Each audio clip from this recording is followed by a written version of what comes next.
Now, the man that we're all here to talk to. 75 to 1981. And during that time, he was a 3-time Super Bowl champion. Yeah! Y'all too quiet. Now, this is a 3-time Super Bowl champion. There we go. And with it being Salute the Service night, this man was also part of the United States Marine Corps as well. Active duty from 1969 to 1971, then as reserve status from 1971 to 1975. And in 2017, was inducted into the United States Marine Corps Sports Hall of Fame.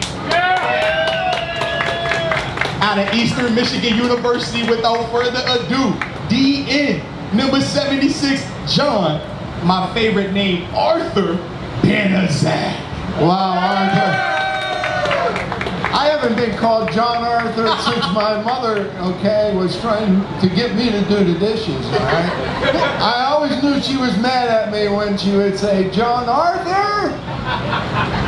Yeah. You know I couldn't pass up an opportunity to talk about another Arthur here. You know, it's not often that Arthurs out here in the regular world, so had to take full advantage of that, man. Oh, thank you for the introduction. That was awesome. You know, I'm glad you're taking time with us, man, but let's just start a little bit at the beginning. How did you end up signing with the Pittsburgh Steelers, and were there other teams that you were considering at the time? Well, the story goes that, back in 1975, I was coming out of Eastern Michigan, and I had a real good senior year. Thought I was going to be drafted anywhere between the 7th and 10th round. There were 17 rounds in the draft at that time. So draft day comes along, and the first day I'm not drafted. So I said, well, I better get up early because the next day I'm definitely going to be drafted early.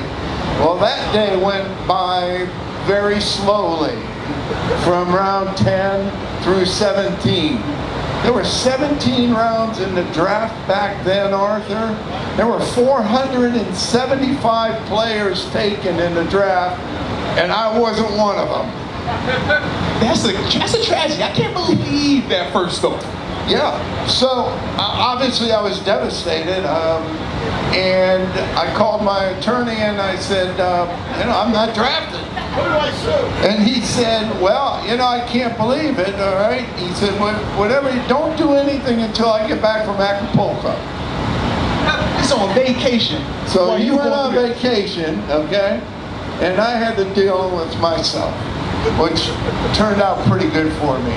So the next morning, or immediately after the draft, I get a phone call from Tim Rooney of the Steelers. He said, John, I'd like to have breakfast with you tomorrow morning. I said, that'd be great. So we're at breakfast, okay? He slides his contract across the table. And I looked at it, and it was a standard NFL contract.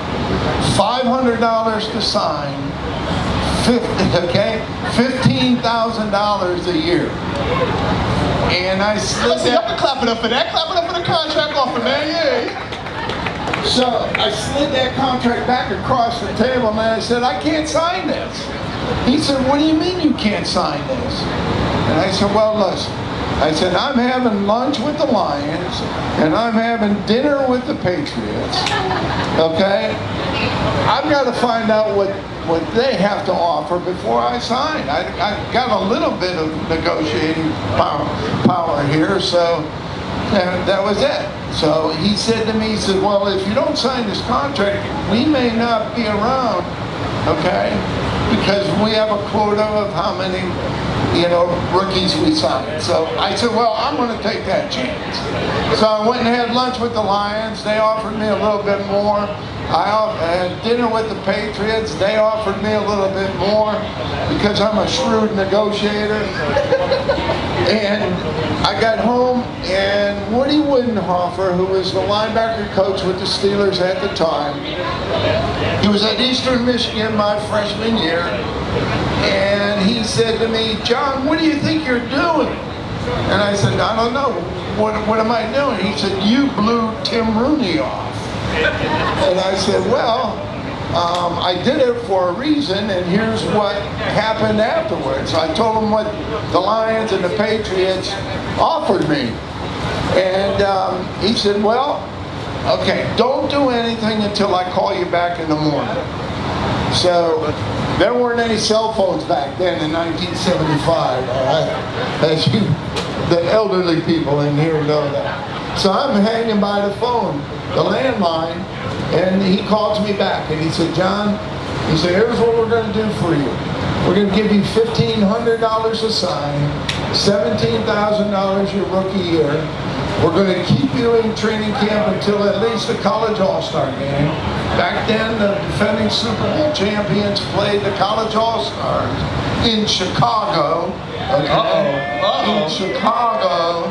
All right? And I will keep you in training camp until at least that all-star game. And I said, well, you know what, if you can't show them what you can do in 2 weeks, you don't belong there anyway. I would agree. I guess I showed them what I could do in 2 weeks. No, man, that's an awesome story right there, man. Absolutely, absolutely. Now, you talk about having an insane start to your career. Your first 4 seasons in the NFL, you win 3 Super Bowl championships. Yeah. Went back to back for 2 of them. Yeah, it was pretty crazy. Talk about what that experience was like for you, man. Well, obviously, it's very difficult to explain the experience. I'm playing on the greatest football team that ever played a game, okay? I'm playing with the greatest front 4 to play that ever played a game, okay? Joe Green, Dwight White, Ernie Holmes, and L.C. Greenwood. So, our coach, okay, was George Perlis, was defensive line coach. So, we're in training camp, and the final cut comes down, and I mean, I'm like shaking, walking into the stadium, and you know, I walked through past the receptionist, and then past coaches' offices, and then through through and into the locker room, and nobody grabbed me to tell me I was cut. All right, but yet nobody grabbed me and told me I made the team either. Okay, and I looked above my locker and my name was still up there, and I said, well, that's a pretty good sign. And then George Perlis came in and he sat down next to me and he said, now listen, you made this football team. He said, but you can forget about playing. Okay, you can forget about it. You cannot beat out Joe Green, L.C. Greenwood, Dwight White, or any Holmes. Your job is to get the offensive line ready to play the game. Now, mind you, okay, there were only 3 rookies that made that football team that year. All right, and so I said, well, that's fine for $17,000, But it sounds like a good deal. Yeah, I can play a little bit of football, all right? So I did not play, okay? It's a couple games they threw us in at the end of the 4th quarter, you know, got a little playing time, but I played special teams. And that's the reason I made that team, because I was 232 pounds when I signed, okay? That's pretty small for a defensive end, all right? But I could run it that way. I must say, you still look like you got something left in you now. How many more plays you got? We got a game tonight. I got some time for you if you need some pads over there. We'll get you right now. Okay, well, I'll make this quick then. Because see, I'm old. I can't do it anymore. But you can definitely get it done. I could not put my hand on the ground right now without the help of my wife getting me up, all right? There's no doubt about that, all right? And you even think about playing, Arthur, you get sore and bones start to hurt. I'm on your side. I'm on the retired side of the fence now. I'm with you. Everything hurts. He was right. George Perlis was right. I did not play, okay, except for special teams. Until the 8th, 9th ball game of the year, we're playing the Oilers. Big game. And Dwight White was going to miss that game because of an injury. Steve Furness took his place. And that left me as the only available defensive lineman on the sideline. Well, midway through the 2nd quarter, L.C. Greenwood got his leg caught in a pile, okay? And he was down on the ground. and I started to buckle my chin strap because I'm ready to go. George Perlis grabbed me, looked me right in the eye, and he said, "Oh my God, isn't there anybody else I can put in the game?" I said, "Oops, yeah, I'm the only guy." He said, "Oh, there has to be." I said, "No." So I started running on the field. He grabbed me, he pulled me back, and he said, "Don't blow it." With that motivational message ringing in my helmet, I ran out onto the field. The time it took me from the sideline to the huddle, one of the reasons why I wasn't drafted, okay, I realized that he was right. It was my chance, my opportunity to play in the National Football League in a meaningful game, in a meaningful situation. And if I don't blow it, I belong. I ended up having a pretty good game. My teammates gave me a game ball. You know what that means. Yeah, that's respect right there. Okay, Absolutely. yeah. Give it Yeah, up. for Absolutely. sure. And then I played a few more years after that. Just a couple more, right? Just a couple more. Ladies and gentlemen, John Banaszak, Steelers legend here, and United States Marine as well. The most to you. Arthur, it's really, really difficult for me to answer that question because I made a defending Super Bowl championship football team that made it all the way back to the Super Bowl the following year, which was my rookie year. And that just doesn't happen, okay? Really, okay? And to be on the field as a special teams player, we contributed in that game. We blocked a punt, and we did some really good things as special teams players, and we sat there and watched Lynn Swann. I mean, I stood right on the sideline when Lynn Swann made one of those unbelievable catches that game, okay? And right in front of me, I'm going, we got this game, okay? There's no doubt about it. That was special, but being able to start in a Super Bowl, not once, but twice, was absolutely a highlight of my career, and I had a very good game against the what are they, the Dallas Bungles, Somebody's team. The I don't know Dallas, whose team it is. yeah, the Crybabies. Okay, we should be America's team. They're Texas's team, I guess. Yeah, one of those places. So yeah, I had a couple sacks against Roger Staubach. I had a fumble recovery, and yeah, I had a really, really good game, and was on. After the game, they interviewed me. I'm on national TV. I can't believe it. All my friends and family were like, "Hey, look at that!" And it was just a culmination of a great effort by not only me, our entire team. Now I was a defensive player of the game. Okay, we gave up 35 points or 31 points. Okay, there wasn't a whole lot of defense playing out there. But you got the win, though. We did. The win. You bet. And then the Rams game out in Pasadena. I mean, that was just the icing on the cake. There's no doubt about it. We were, we knew we were getting older, and that it's just so hard. It's so hard to climb your way back, and that's what we ended up doing. And winning Super Bowl 14 was an added thrill. There's no question about that. Let's And go. we missed the plane on the way home. My wife, no, that was in Miami. Yeah. That's how you know you big time. When you trying to keep up with which Super Bowl flight you missed on the way there. It was one of those Super Bowls. I don't know. It might have been 10. Could have been 14. Who knows? Yeah, one of them. Yeah, we were out late that night. And we missed the plane on the way back, all right? Missed the whole parade and everything. Jeez. Now, we've talked about a little bit of your time as a United States Marine Corps member. Just talk about, man, what went into that decision for you to join the Corps, and ultimately, what did you take from that experience? Well, when I look back and I owe everything to the decision I made as a young 18-year-old kid to join the Marine Corps. And you know, at that time, there were more Marines in Vietnam than at any other time. And I enlisted for a 2-year program. The Marine Corps was the only service that had a 2-year enlistment. And I said, geez, man, I had two older brothers that were in the Navy, and they're in the Navy for 4 years. And I said, yeah, it's a long time, man. So I go into boot camp, Parris Island, South Carolina. Parris Island boot camp was the most difficult thing I ever did in my entire life.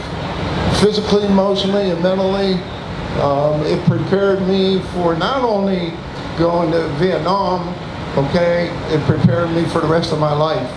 I was fortunate. I'm a non-combat Marine. I did not go to Vietnam because I could type. They came in, the drill instructors came into the barracks and said, would anybody like to take the typing test?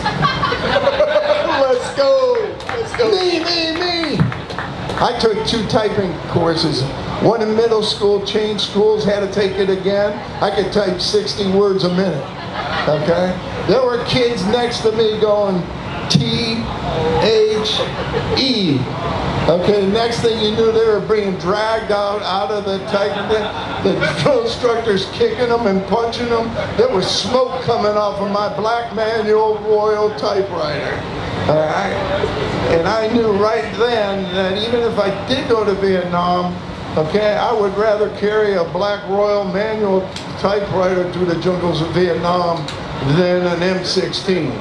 Okay, so yeah, my orders came down, supply school, went to Cherry Point with 2nd Marine Air Wing, played football on base. It was pretty awesome. I had a tryout for the Quantico Marines. They played a full college schedule. Okay, and I went to the workout, and the colonel came up to me and said, where did you go to college? I said, Colonel, I haven't been to college yet. And he said, oh. And I said, what do you mean by oh? He said, well, I can't get you permanent orders to Quantico because you haven't played college football yet. But don't worry, we're going to send you TAD orders, temporary active duty orders, okay, right before training camp, and we'll get you up to Quantico. 2 days before the orders came down, I was shipped out on a Mediterranean cruise. So I missed the football season and came back, okay, and got a hold of the coach that recruited me to Kent State. I know you were going to ask me about it. I was. I like where we're going though. You go with it. Let's do it. I'm on a roll, okay? So, that's that Arthur connection we got here. Yeah, See, it's something about the Arthurs. We on the same page right here. Let's go. Yeah. So I wrote a letter to the coach that recruited me to Kent State. He moved over to Eastern Michigan. He said, yeah, we'd love to have you come on up. So I get out of the Marine Corps on January 15th, 1971. 10 days later, sight unseen, no recruit visit, I walked onto the campus of Eastern Michigan. The coach that recruited me introduced me to the head coach, Dan Boyster. Dan Boyster was a Korean War Marine, and I'm a Vietnam veteran Marine. We had that once a Marine, always a Marine thing going, and I knew I was in the right place at the right time with the right people. And it worked out well for me. Oh, absolutely, man. And speaking of that decision to go to Eastern Michigan, did you ever second guess that decision? No, I never did. No question. I mean, we had a great time. After my spring semester, I went home, got married. Okay, my wife and I about to say, clap it up for the absolutely. My wife and I have been married 50 years. We just celebrated our 50th anniversary. Shout out to love. Yeah. To love. Yeah, I've been a burden to her for 50 years, but she's here with me tonight, so I must have done something right. It's because you're Arthur. Arthur. It's the Arthur connection. There we go. So yeah, I had a great time up there. great teammates. We were making the switch from Division II to one in the Mid-American Conference, and we played some of the great teams that were in the conference at the time. I still go back. We have a lot of guys that are that come back to homecoming and all that stuff. So no regrets whatsoever. Good, good. I love to hear that right there. Core Sports Hall of Fame. Wow. I say that absolutely. Just talk about what that meant for you, man. Well, Arthur, it really is the only thing that I will brag about myself. Okay, I had played on 3 Super Bowl championship teams with the greatest players that ever played the game. I had 10 Hall of Fame teammates. Okay, and really there should be at least 2 more. We agree with that, absolutely. Absolutely, okay. LC Greenwood. That's the one. You know we gotta get LC in here. Yeah, and you know, so that's unbelievable. 11 Hall of Fame teammates. And they're all in the Hall of Fame, National Football League Hall of Fame. But they can't get into the United States Marine Corps Sports Hall of Fame. And, it was such a great honor. General Neller presented me with the plaques and all the pictures and all that. We were down there at Quantico, and he was having his annual meeting with all the 3-star generals in the Marine Corps. I'm just a lowly corporal, okay? All right. And now I'm hobnobbing with all the generals. The important people, the high ups. The high rollers, man, okay. And yeah, a good friend of mine, General Tulare, who's from Butler, he's the one that really pushed to get me into the Hall of Fame. I was inducted with Dusty Baker. A lot of people don't know that Dusty Baker was a Marine in the Marine Corps too, and he's still having a great career. And some of the greatest, boxers and wrestlers and baseball players are in that Hall of Fame. Just quite an honor for me to have that honor. Well, I was gonna say, as the son of a Marine, man, I appreciate you being in the Hall of Fame, man. That's awesome, man. Hoorah. Absolutely, Yeah. hoorah, man. Yes, indeed. Yeah, your father was a good man. Was he in Vietnam or era? No, so he was gonna be Desert Storm. Yeah, he was. Desert Storm. Desert Storm. Wow, So, I'm really old. Let's say, look, a little bit younger. Just a little bit. I'm really old. We're in the ballpark, though. Don't worry, we're in the ballpark. Now, we talked about this a little bit earlier in terms of that Cowboys Super Bowl. Super Bowl 13, you being named Defensive Player of the Game. Now, you shared a little bit of your memories from that, but do you have a favorite play from that game? From that game, obviously there were a lot of big plays that I was part of. I mean, you were the playmaker out there. The Defensive player of that game. Yeah, we kicked off to them and they started to drive the ball down the field. And then, in true Dallas Cowboy mode, they tried a reverse. Okay? Well, they fumbled the reverse up. Okay, and I ended up with the fumble recovery. And, it just got part of that game was they screwed it up more than we won the game, okay, which is typical for the Dallas Cowboys. Because there's somebody's team out there. I don't know, it's not America's team, but there's somebody's team. Yeah, Arthur, you played against them. You know, it's the same old Cowboys. Yeah. They're going to try to trick you instead of playing man up, okay? The usual. And so I actually had 2.5 sacks in that game, and we let the game get away from us a little bit at the end. It was 35-17, and they scored 2 late touchdowns against us. And then Rocky Blyer, my man Rocky, okay, he ended up falling on the onside kick, and we were able to scramble our way out of that. Let's go right there, Yeah. man. I like that. I like that. Now, we got about 5 minutes, so I want to make sure we open it up to allow the people that are in the tent to ask a couple of questions, man. So, if you want to go with the first one, yeah. John, first off, thank you for your service. You're welcome. My question is, who's the toughest running back you went up You had to ask that question. There was this dude from the Houston Oilers. Okay. Might have heard of him. Easton.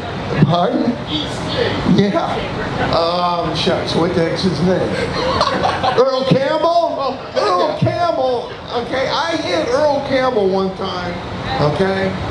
And I could feel the stinger go from my shoulder all the way down to my toes. All right? I'm going, oh my goodness. Okay? I laid him out. He must be hurting. Okay? He didn't even have the ball.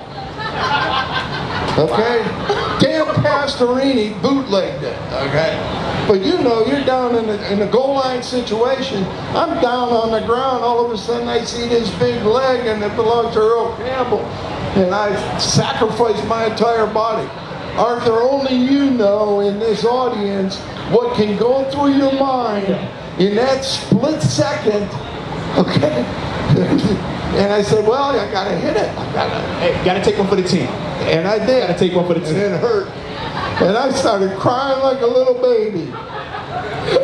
There's nothing wrong with showing your emotion. We gotta be more emotional, you know? Every once in a while, a tear might have dropped out there. Every once in a while, you're not alone. I like that. Does anyone have another question for John Banaszak? Got a question? Nope. Oh, dude. What do you think about Big Ben? Does he still have it? Wow. I hope he has it tonight. I need it tonight, baby. I think he'll have it tonight. There's no doubt in my mind. I know he'll have it tonight. And the further we get into the season, and if he keeps getting banged up like he's been, you know, now he's got a shoulder problem. That's going to be problematic down the road. And it was the case last year, okay? I mean, you know, he just, it's a tough protect yourself, man. And he's, you know, I give that offensive line credit for the improvement that they've made. There's no doubt about it. You know, the further, you know, after, we're going to have a pretty good idea at the end of these two games, okay, this week and next. Absolutely, man. All my friends from Michigan are coming down for the Lions game, okay? Well, they're going to have to go back with a nice old ale. You know, that's how we do our hospitality. I mean, that's one of the teams in the National Football League that's not won a Super Bowl. The Lions. And they're not going to do it this year either, baby. No hope for them this year. Let's go.